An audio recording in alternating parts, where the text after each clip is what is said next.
This happened to me 6 years ago while I was still in college. I still remember this experience as clearly as yesterday. The incident takes place in Pahang, Malaysia. The campsite is held in the same location as the National Service Program, which fellow Malaysians call the NS Camp or Khidmat Negara. On the first day, we went into the campsite and were introduced to our dorm. The dorm layout is important to the story, so please take note of it.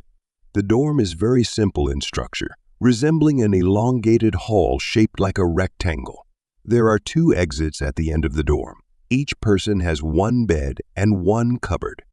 The beds are neatly arranged alongside the 2 long sides of the wall, with 1 cupboard between the heads of the 2 beds. I had a friend at the time named Jack. He was slightly overweight. He was short, yet he weighs around 95 kg. He was assigned to sleep on the bed on my left side. When we were shown the dorm, he got excited and jumped onto the bed, cracking the iron netting. This made the bed have an indent in the center, making it very uncomfortable to sleep on. The hole he made was enough for a grown man to fall through. It turns out the dorm is extremely old. The bed frames are very worn out, and some other students also had worn-out beds. They had permission from the teachers to move their mattresses to the floor near the dorm entrance and sleep on the floor by choice. So Jack and other students carried their mattresses and gathered around the entrance of the dorm as their sleeping place for the night. I had a fever at the time, so I had my medicines with me. After placing my medicines and belongings in the cupboard, we were asked to go out to eat dinner and play the team-building games our organizers had prepared. The exact games we played are not important, nor can I remember them. Fast forward to later that night, after all the vigorous activity, I was very tired, had a bad headache, and wanted to sleep as soon as possible. I said good night to Jack, and the guys gathered at the entrance of the dorm, then headed straight to my bed and fell asleep soon after. At midnight, my fever got much worse, much worse. I felt chills all over my body. It was a very bad fever, and I needed to take my medicine. I sat upright without my spectacles, felt around under my bed for my water bottle, and then felt for the cupboard handle in the darkness. I opened it, found my medicine, and popped the pills into my mouth. After that, I lay back down, ready to rest. Wait, something was not right. I didn't notice earlier. I saw a person lying beside me in my peripheral vision on Jack's bed. I saw it even without my spectacles. I could see it, a lengthy set of legs. The legs didn't look like they belonged to a normal human. They were too long, too lengthy. If it were a human set of feet, the person would be very tall. The figure's upper body was completely obscured by the cupboard, but I could see a set of legs from the thigh down, just lying there completely still, without any pants. If Jack had moved to the front of the dorm, then who was the person sleeping on his bed? Even if a person wanted to sleep on it, the bed frame had a huge hole in it due to the broken netting. A normal person should not be able to lie on it perfectly straight and still like the figure did. And the figure, or entity, was lying on top of the bed frame. Without the mattress, it was lying directly on the bed frame. Who in their right mind would lie on top like this? I realized, this thing might not be human. I am sure it is not my imagination. I could see the moonlight outlining its toe. It is solid. It is there. I am petrified, unable to move. I feel sick. I want to close my eyes and sleep, but my instinct tells me to keep an eye on it. What if it moves? What if it suddenly attacks me? What if it sits up and looks at me? Maybe I'm seeing things because I'm sick, but I am also curious. What is that thing? Is it my friend trying to pull a prank on me, or is it paranormal? If it is paranormal, I finally have a chance to see for myself. I tell myself, take the chance. Take the chance now or never. Count to 3, sit up and look at this thing. Take a look at its upper body. Then silently, I breathe in and I count. 1, 2, 3. No, I can't bring myself to it. I am too afraid. A figment of my imagination flashes through. What if the entity beside me only has a lower body? What if its upper body is just peering at me above the cupboard? Or looking at it is exactly what it wants me to do. I am petrified. I am really scared. I don't dare to sit up and confront the truth, but I never dare to look away. It just lays there, never moving, like it was dead, never even a bit. Just a straight pair of legs always there. I never mustered the courage to sit up and look at its upper body. Whatever it is, I never get to know. I stare at the entity until I succumb to my illness and fatigue and fall asleep. The next day, I was woken up by the teachers asking us to get ready for breakfast and the activities afterward. There was no one sleeping beside me. I asked the others in the dorm if anyone else had seen the figure the previous night. No one had. After that night, nothing weird happened again. We finished the camp safely and returned home. To this day, I still cannot believe what I saw. Is it me hallucinating due to my fever? Is it some kind of sick prank pulled by my friends? Is it a ghost, or is it some other entity? If I took the chance to sit up and look at the time, I would know. I'm glad I never did.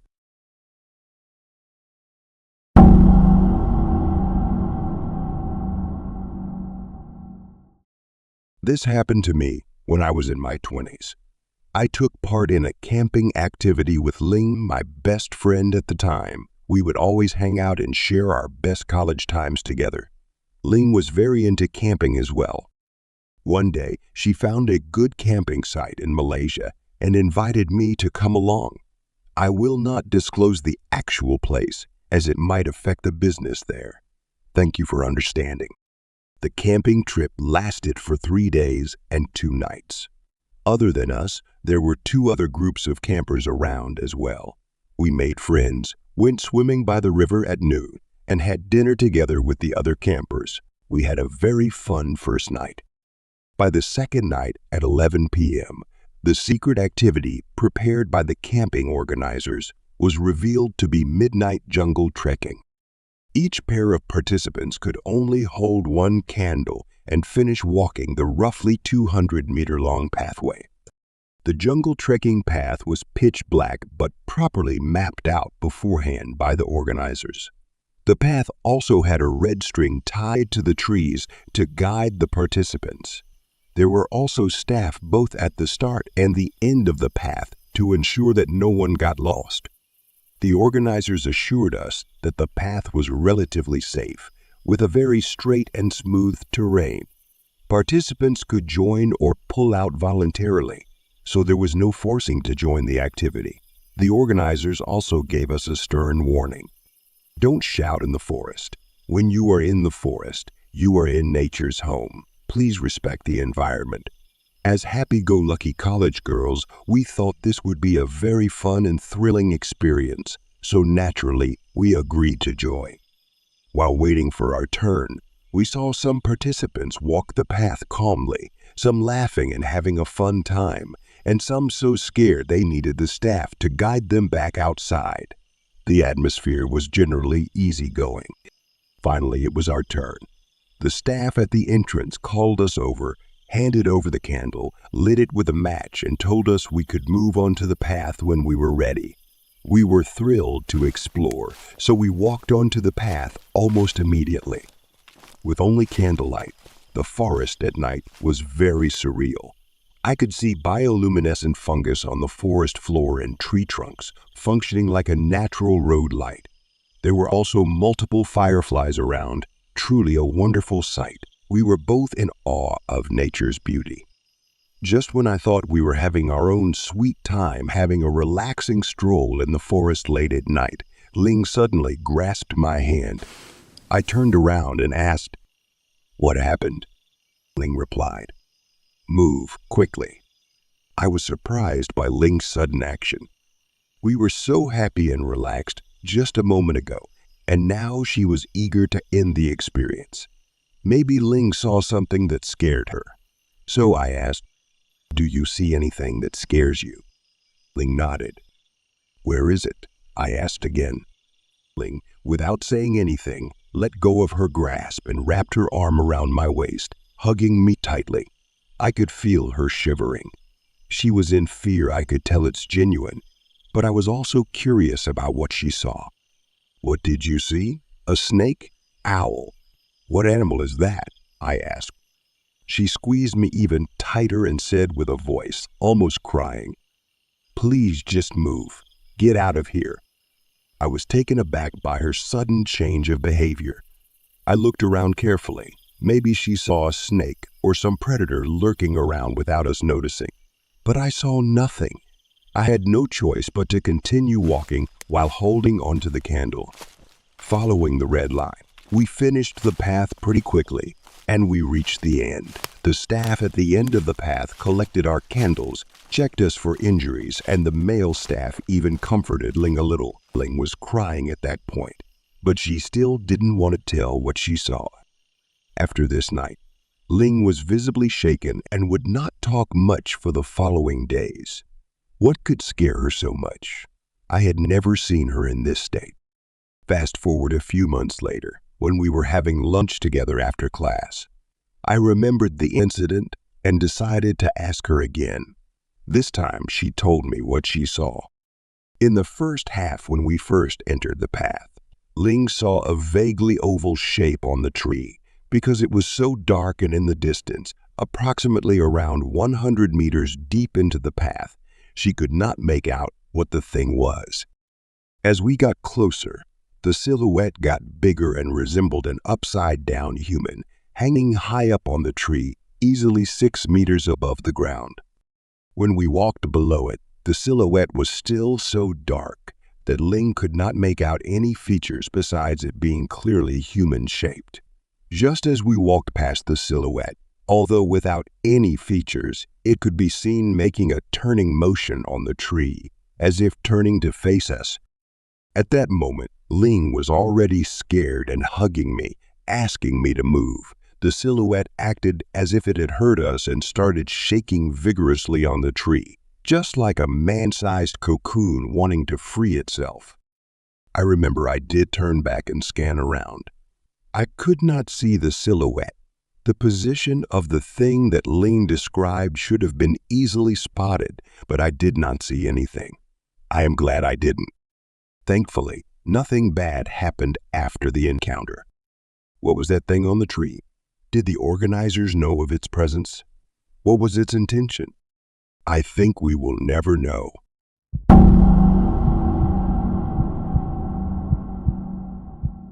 This unsettling incident occurred last year. It was an evening, and I had just returned from work experiencing an unusual stroke of luck that allowed me to get home earlier than usual. Upon arriving home around 6 in the evening, a rare occurrence before sunset, I swiftly placed my belongings in the living room and removed my spectacles before heading to the bathroom for a relaxing bath. Before delving into the peculiar events that unfolded, understanding the layout of my small apartment on the 4th floor is crucial. The linear arrangement consists of the bathroom to the right of the entrance, my room on the left, and a small living room in the middle, featuring a central window overlooking an adjacent apartment block roughly 200 meters away. The opposite apartment mirrors my layout precisely. However, it has remained vacant for the past 3 years, with its window consistently closed and adorned with a black curtain. It's worth noting that I have short-sightedness with a power of around 180, meaning I can see clearly within a few feet in front of me, and anything beyond that is blurry without my spectacle. After completing my evening routine, which included removing makeup, bathing, and drying my long hair, it was already 7 in the evening. With the sky darkening, changing into clean clothes, I headed to the living room to retrieve my spectacle. Upon entering the living room, I noticed a significant change from the usual scene. The window of the opposite apartment was lit up. Without my specs, I could discern the well-lit window wide open with the curtain moved aside. Intrigued, I squinted into the opposite apartment, revealing a large red object in the middle of the living room. Despite its presence, I didn't bother putting on my spectacles for a clearer view, as my focus was on binge-watching anime before the next day's work. The following day, I woke up and observed that the blinds of the opposite apartment were already shut. Dismissing it, I went to work. Returning home at around 10 o'clock, exhausted from my role as an art director in an advertising studio, I completed my bathroom routine and, at 11 o'clock, headed to the living room for my spectacle. Once again, the opposite apartment was brightly lit, with the mysterious red object with dark outlines in the centre. Despite squinting, I couldn't see it clearly, but its size, comparable to the entrance door, caught my attention. Tired and indifferent, I walked into my room without wearing my spectacles, seeking a good night's rest. On the third morning, my curiosity heightened as I observed the opposite apartment, now with the blinds shut again. Throughout the day, my thoughts lingered on the nature of the red object. Was it furniture, a package, or perhaps a red lantern with Chinese New Year approaching?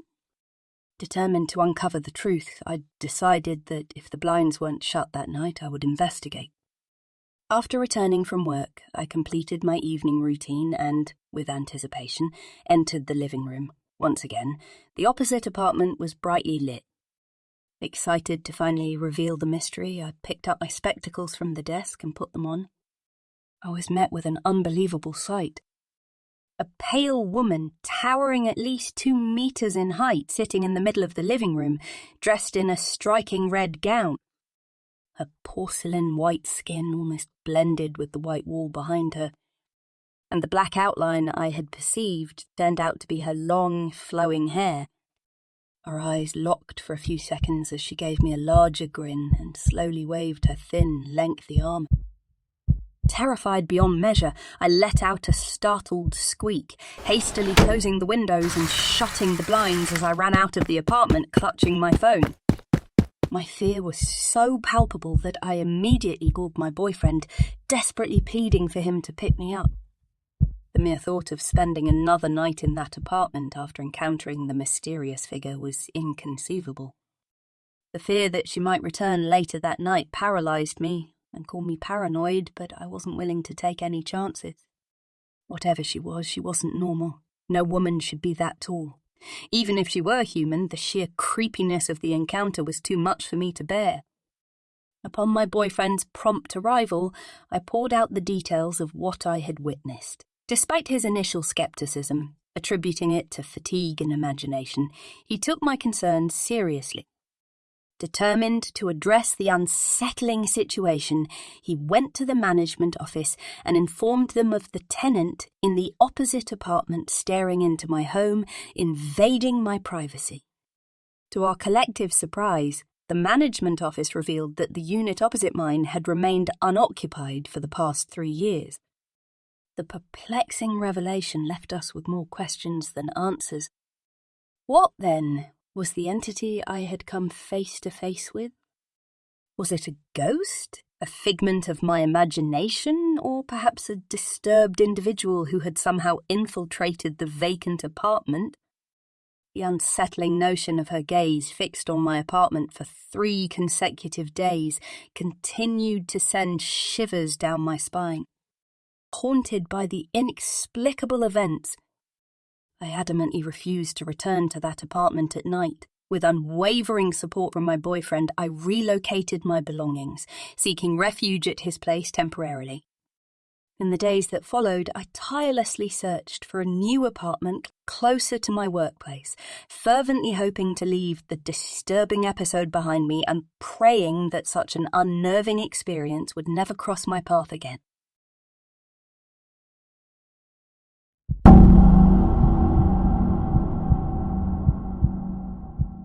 This incident occurred 8 years ago when my husband and I were facing financial difficulties. To cut costs, we decided to reside in a very old apartment. At the time, I was 6 months pregnant, making it challenging for me to work in an office. Consequently, I opted to work as a freelance translator from home to contribute additional income to our household. Throughout the day, my husband would be away at work and wouldn't return until the evening, leaving me alone in the apartment. One afternoon, after completing my freelance work and submitting it to the client, I went to do laundry in the bathroom. While manually scrubbing white shirts with my back facing the bathroom entrance, I suddenly felt an unsettling sensation of being watched. Without hesitation, I turned around, catching a brief glimpse of a small silhouette swiftly moving away from the bathroom entrance. The silhouette was not tall, and in that fleeting moment, I could distinctly estimate its height to be that of a child, perhaps around 8 to 12 years old. My initial thought was that someone's child had mistakenly entered our apartment, and I might have left the door ajar. Calling out, "Hey! Who's there? You've walked into the wrong apartment." I received no response, only an eerie silence. To my surprise, upon checking, our apartment door was locked from the inside. While I considered the possibility of my imagination playing tricks on me, the idea of it being a ghost lingered, sending shivers down my spine. Despite this, I proceeded with the rest of the day as usual. Although I initially dismissed it as my imagination, subsequent incidents would challenge that belief. After about a week, on a Friday afternoon, my husband was away at work, leaving me alone at home to tend to chores. At that moment, I was cleaning up our bedroom. After sweeping the floor, I began changing the bed sheets, my back turned to the partially open bedroom door. Suddenly, an intense feeling of being watched from behind halted my actions. I paused, turned around, and this time, I saw it, a child-like figure standing behind the slightly ajar bedroom door. Resembling a boy, it was completely pitch black. Its body absorbed all light, rendering no reflection, even though the living room was well lit from the afternoon sunlight. The only discernible features were its beady white eyes. The figure remained still, silently peering behind the door. Its presence sent shivers down my spine. Me rubbing my eyes, shaking my head, and looking again. It had vanished without a trace. Odd, I thought, was I once again seeing things? Although unsettled, this encounter didn't provide enough reason to be truly scared. However, as the day progressed into the evening, while taking a bath, an even more terrifying incident unfolded. Entering the bathroom, I locked the door and closed the bath curtain, beginning to shower with my back turned to the curtain.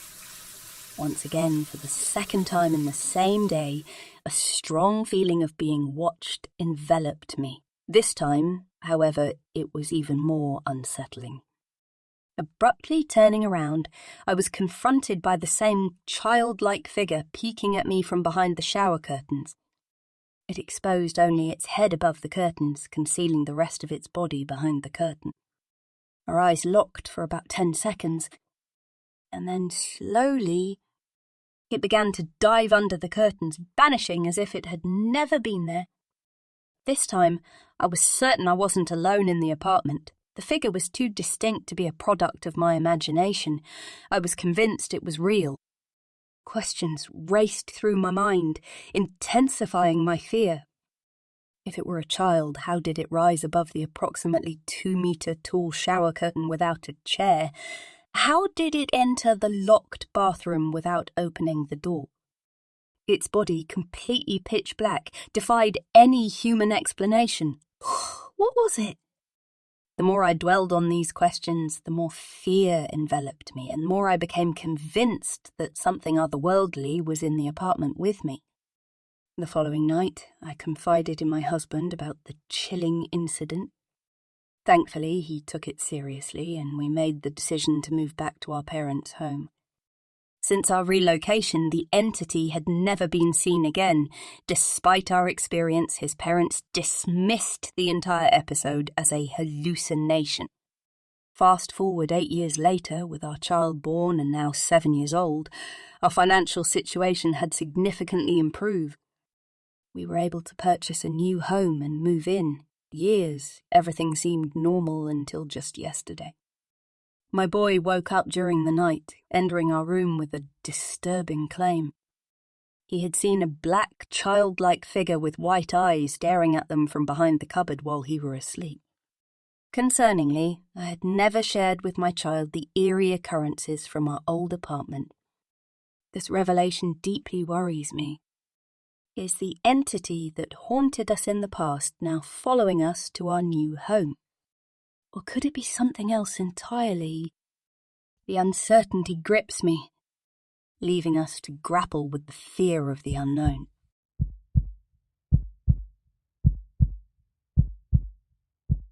It is just after our final year project.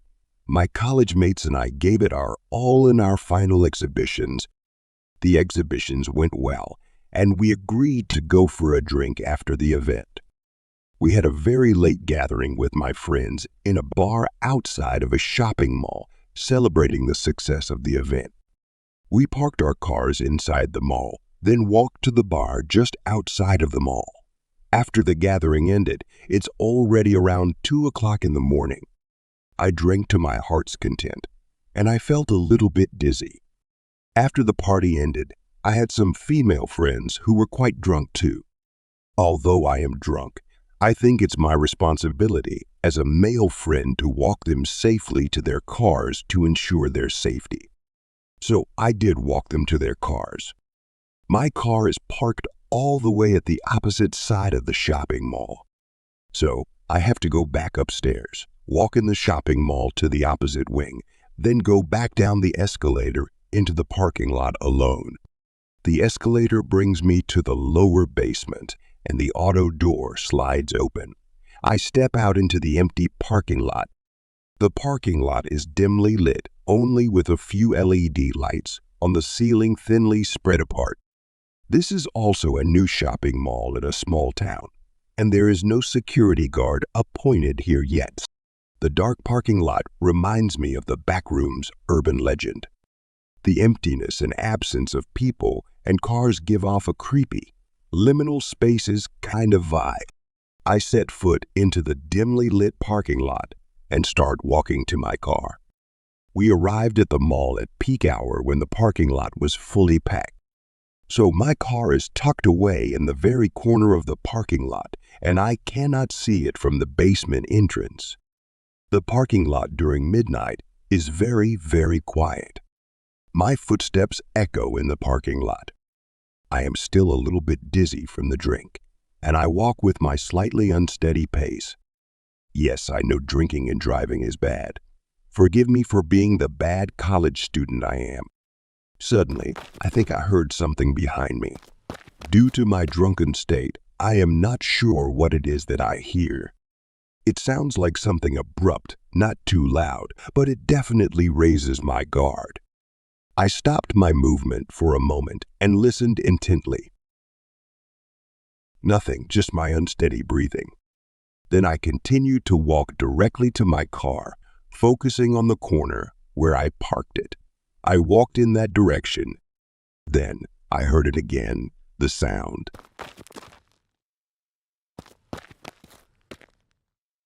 It was a distinct set of footsteps behind me.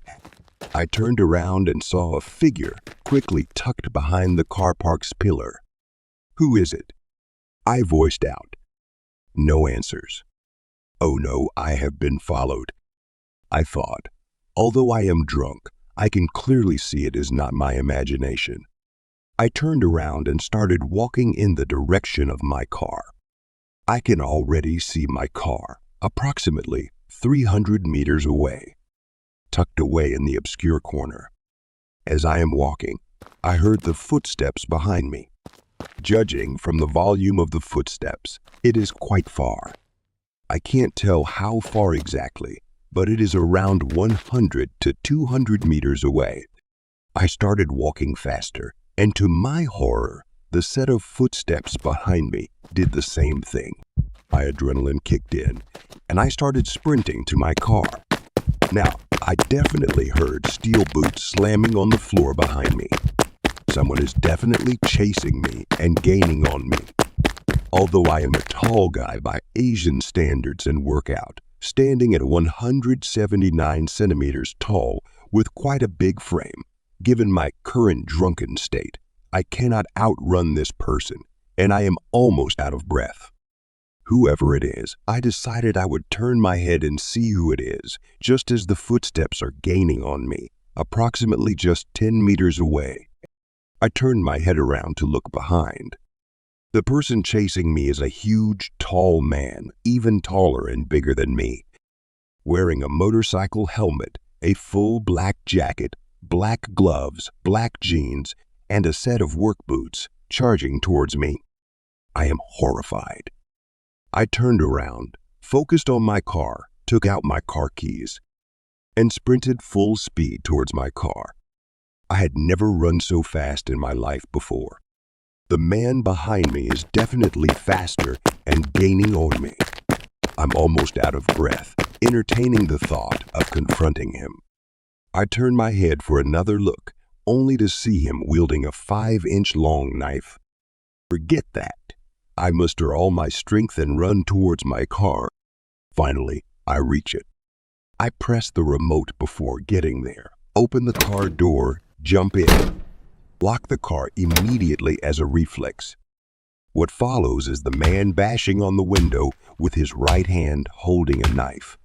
He's trying to break in, slamming his elbow hard into the side window. I immediately reverse the car, bumping the man onto the floor, and drive out of the parking lot at full speed, leaving him behind. This is the scariest thing I've ever experienced. If only I had locked the car door a second later, the man could have gotten in, and who knows what he would have done. I filed a police report after the incident, but the shopping mall parking lot surveillance camera couldn't pick up the man's face as he was wearing a helmet. So the police couldn't identify him. I will never forget this incident. Anyways, the moral of the story is, always be wary of your surroundings. It doesn't matter if you're a man or a woman. We could all fall victim to opportunistic criminals. I got lucky that day. My habit of keeping my car key in an easily accessible pocket and locking the car door as a reflex saved me that day.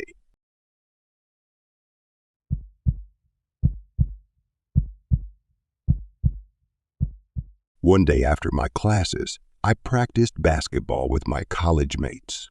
We were preparing for a competition coming up in a month, so we practiced until late at night.